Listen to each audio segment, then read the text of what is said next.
Hey guys, today I'm going to be showing you how to make this really cute pair of earrings out of clasps. It's really cool.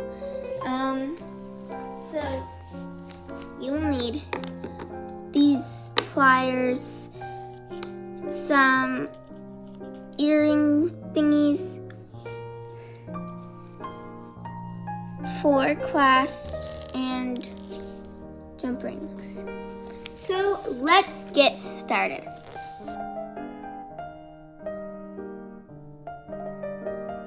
First step is to take our jump rings and open one of them, not jump rings, clasps, and slide it through the bottom of this one and close it.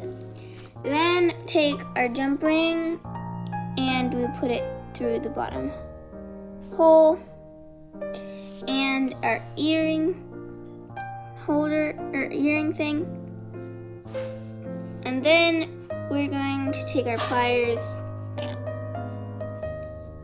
and we're going to smush it together.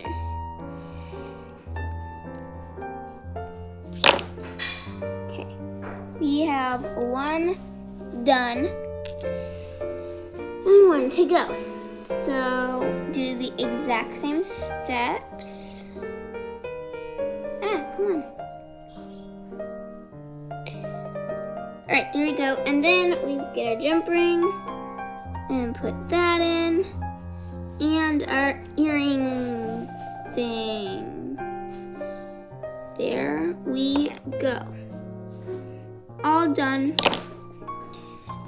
And it's really quick and simple. So I hope you enjoyed this video, and don't forget to like and subscribe. Bye.